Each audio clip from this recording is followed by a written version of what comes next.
উন্নত দেশগুলোতে কিন্তু আইন মান্য করে 2-4% মানুষের উপর আইন প্রয়োগ করা হয়। কাজে হাজার হাজার যানবাহনের উপর তো মামলা দেওয়া এটা ইম্পসিবিলিটি কাজ।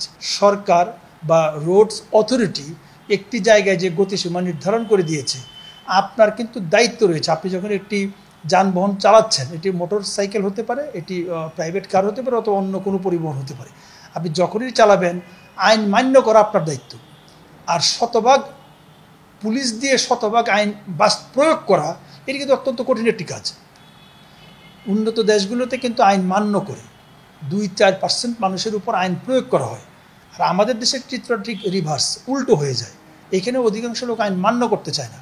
যে আইন মান্য করার সংস্কৃতি যেই পর্যন্ত গড়ে না উঠবে, শুধুমাত্র আইন প্রয়োগ করার মধ্য দিয়ে কিন্তু সমস্যার সমাধান করা যাবে না। এখন আপনি এলিভেটেড এক্সপ্রেসওয়ের কথা বলেছেন। এলিভেটেড এক্সপ্রেসওয়ের উপরে তো নর্মাল আমাদের যে ট্রাফিক ব্যবস্থা, আমাদের পুলিশ সদস্যরা যেখানে কাজ করে, রাস্তার মোড়ে মোড়ে দাঁড়িয়ে কাজ করে, এলিভেটেড এক্সপ্রেসের উপরে তো দাঁড়িয়ে ট্রাফিক নিয়ন্ত্রণ করা সম্ভব নয়। কাজে ওইখানে একটি আইন মান্য করার সংস্কৃতি অবশ্যই থাকতে হবে। যে সরকার যেই গতি নির্ধারণ করে দিয়েছে একটি রাস্তার উপর, সেখানে সেই গতিতে যানবাহন চলাচল করতে হবে। মাঝে মধ্যে আমাদের ট্রাফিক সদস্যরা সেখানে কিন্তু স্পিড গান যেটি রয়েছে, স্পিড গান নিয়ে সেখানে কিন্তু অবস্থান করে, গোপনে অবস্থান করে, এবং স্পিড গান দিয়ে তারা কিন্তু এই গাড়ির কত গতিতে চলছে সেটিকে নির্ধারণ করে এবং সেটিকে আটকানো হয়, আটকে সেখানে মামলা দেওয়া হয়। কিন্তু এইটা আপনি একটা এলিভেটেড এক্সপ্রেসে হাজার হাজার যানবাহন চলাচল করছে একদিনে। কাজে হাজার হাজার যানবাহনের উপর তো মামলা দেওয়া এটা ইম্পসিবিলিটি কাজ।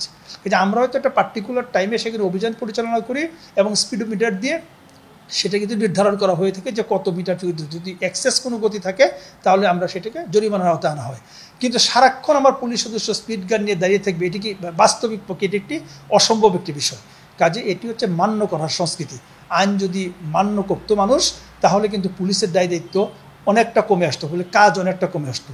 আমরাও কিন্তু ওই মানুষই কিন্তু অ্যাক্সিডেন্টের হাত থেকে রক্ষা পেত। এই ওভার স্পিড করার কারণেই কিন্তু মানুষ অনেক সময় দুর্ঘটনায় পতিত হয়। কাজেই প্রত্যেককে যারা গাড়ি চালক করছে তাদের প্রতি আমাদের আহ্বান, ঢাকা মেট্রোপলিটন পুলিশের আহ্বান যে অবশ্যই আপনারা আইন মান্য করুন, পুলিশ আপনার পাশে থাকবে।